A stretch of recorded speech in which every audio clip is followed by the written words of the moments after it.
Hey, and keep in mind, the drag queen is by definition a gay male stripper who dresses as a woman and goes to gay bars where they dance and sing and entertain while gay men throw money at them, like a stripper, because they are strippers. And then they take, they usually have several layers of clothes so that they can take layer off by layer, you know what I mean? Some of them go down, further than others. But they strip down, and they're singing and dancing in a bar for money that they get, dollar bills that they throw at them. If you were male or female and you were a stripper saying you wanted to go to read to little kids, everyone would be in uproar. But somehow, trans people, and this guy isn't even trans. It's a fetish. If you're a drag queen, that means that's a fetish, okay? That's not trans. There's a difference. Why do these drag queens, why do they never read to the old people? They never read to, the handicapped cancer patients, going to the hospital. Never doing that. It's always children and only children. Why, if they want to help, why do they only want to help little tiny children? Drag Queen Story Time. It's happening in Canada and America, where some public schools and libraries invite drag queens, some dressed like torn demons, to read to young children. Hey, they're in the schools too. They are in the schools too. And it's a social deconstructionist agenda. They're using children, little 5-year-olds, to accomplish this, and parents are waking up and saying no. When asked, they want to. Communists are going to come in, make your kids stupid and weak. You know what I mean? You're going to have a whole bunch of strong women, but who gives a crap if you're in a war? Strong women is still a woman, so that means they're useless during war. But all the men are going to be little pussies. You can see these blue-haired with a metal on their face. These people, when they grow up, they're just crazy. They can't handle any type of stress or anything, and they're so entitled. Asked about parents' rights, OJ says, well, actually, in Canada, parents' rights are limited, and children's rights are put ahead. Parents' rights are limited, and children's rights are put ahead. So it's not protection, though. This is child-led behavior, where they're letting the children lead them. But they don't actually let the children lead them. They indoctrinate them so that they're tricked. You know what I mean? Canada is known as one of the most gay-friendly countries in the world, with many of their largest cities featuring their own gay villages, like here in Vancouver, which has literally rolled out the Rainbow Road. Most gays, like village resident Davey DiCarlo, support SOGI and limiting parental rights. Support SOGI and limiting parental rights. Support SOGI and limiting parental rights. The change that we have to see is... What happens when all of society looks like this guy? Do you think this guy's going to protect our country? There's not going to be any men. You all hate men so much. But when they're all gone and you're left with this, how are you going to defend the other country that doesn't do this crap? This is very scary stuff. Longtime Vancouver area pastor Kevin Kavanaugh says this is far more serious than most Canadian Christians realize. Yeah, Sweden's already doesn't have families, basically. You're going to destroy the family unit, and once you do that, society will be crap. Our problem is not the teachers, the educators, the administrators. This is a battle in the heavenlies. He says Satan is going after their most vulnerable, the children. And the little girl came home in tears because the teacher had told her, since she was playing with some toys in the class that were deemed to be masculine in nature, that she was likely a boy in a girl's body.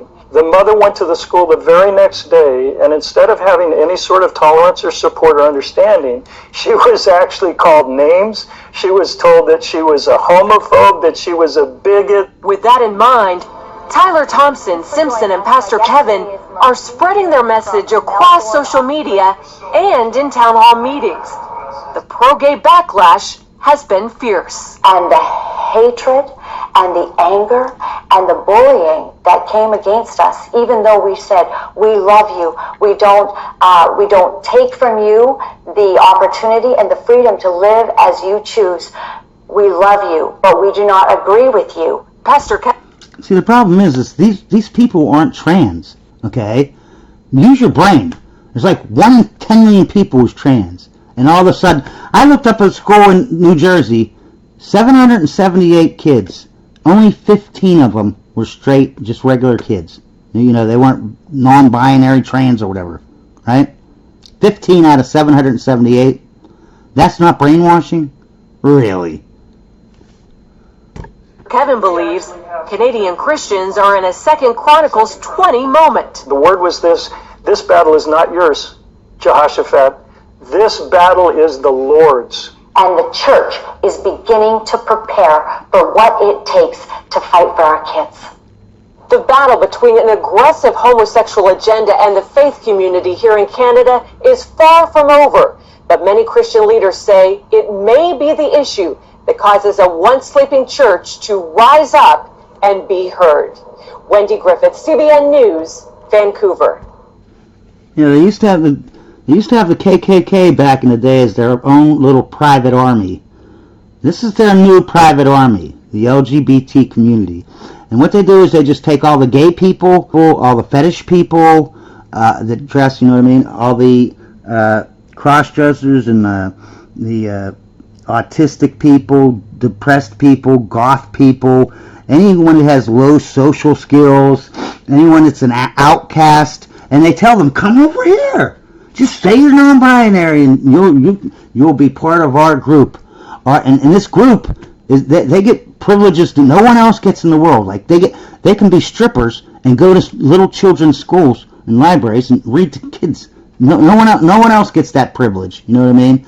They have a right to come up and force you to use some made-up pronouns from them. You know what I mean?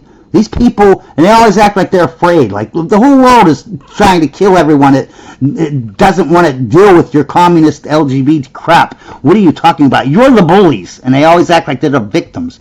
See, they did it with the blacks, they did it with the females, and now they're doing it with the LGBT, and they're trying to do it to the whites next.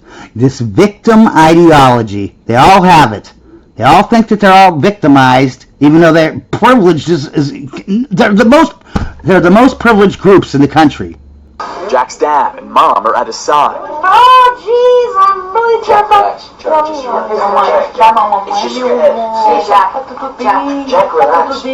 Meredith's going to put some more numbing to make sure that it's all numb, okay? The implant stops female puberty and will keep Jack from growing breasts. An 11-year-old trans girl made history on Saturday as the youngest ever Grand Marshal of the Orlando Pride Parade. And transitioning is one that is very serious.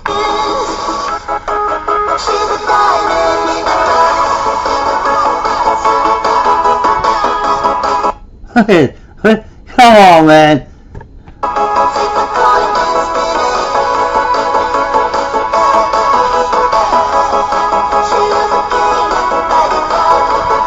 I want you to understand that these hormone blockers that they take, or whatever they call them, or puberty blockers, or whatever it is, that sterilizes the child.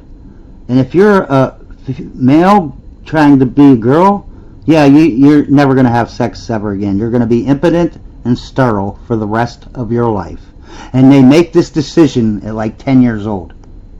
The kid was nothing but 3 or 4, and you already were transitioning it. Like, to me, this is child abuse. Like, this is equivalent to beating your child. Because, like I said before, it's leading them down a path to ultimately transition. She's going to see her grandfather. That's a boy there in that dress. But I want you to look at this. See all these old men? You're probably thinking, oh, they're nice transsexual. No, these are fetish people, okay? These are cross-dressing fetishes.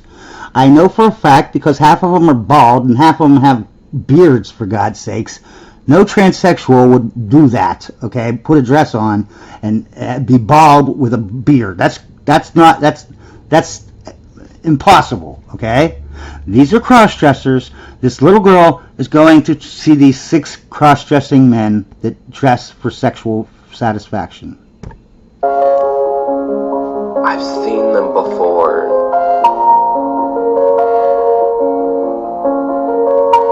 All cross-dressers. Cross-dresser. That means they do it because they get sexually stimulated. Of course, they get parties for them, and if you come out as a trans person, the parents give them big parties. Everyone gets cake, pizza, cookies, all kind of stuff.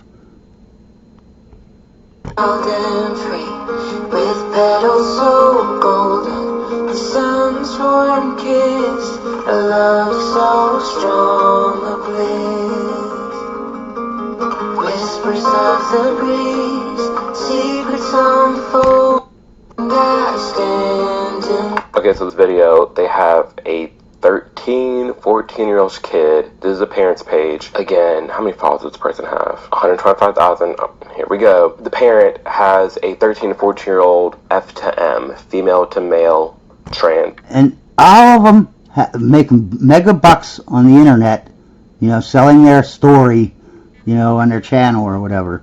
And the mothers are all forcing them, well, not, I can't say that. They're tricking them, I know that. They're tricking them, I can say that. Truth be told, I feel like there's a lot of parents out there that are not leading their children down the right direction and down the right path. And obviously it's coming from me, someone that doesn't have kids.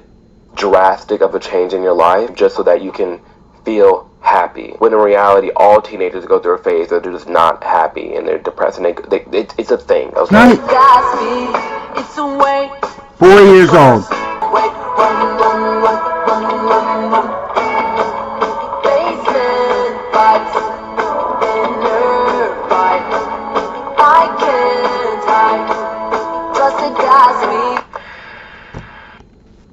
A full-on girl, as if there's no middle ground, like these parents are going to. This next kid is like 12 years old or 10 years old or something like that. Oh, there he is. He's getting some kind of thing put in his arm that's, for the puberty blockers. So this kid, right, it's a little girl. Eventually they're going to chop his tits off if he grows any. But he will be sterilized. Right now, I'm going to show you parents actually sterilizing their child.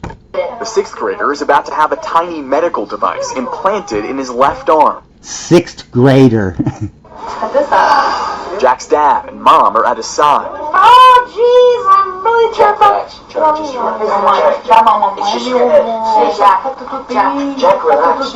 Meredith's gonna put some more numbing to make sure that it's all numb, okay? The implant stops female puberty and will keep Jack from growing breasts. There you go. What would you say to people who think kids are just too young to make this kind of decision? Sure, I'm a kid, but it doesn't take a genius to realize that I'm not a girl. Here in the Bay Area, there are at least 6 clinics for trans kids. UCSF serves about 800 children at its 3 clinics. Stanford sees 300 kids. Kaiser Permanente wouldn't tell us how many patients it sees at its 2 centers. But we do know there are more than 1,000 trans children served at the other 4 clinics. Some kids started therapy at 3 years old to transition. Some kids started therapy at 3 years old to transition. Some kids started therapy at 3 years old to transition. This channel on YouTube is called Truly. The reaction when people hear that we have 2 trans kids is pretty shock and awe. All these families, they always have, like, the whole family is trans or non-binary or whatever.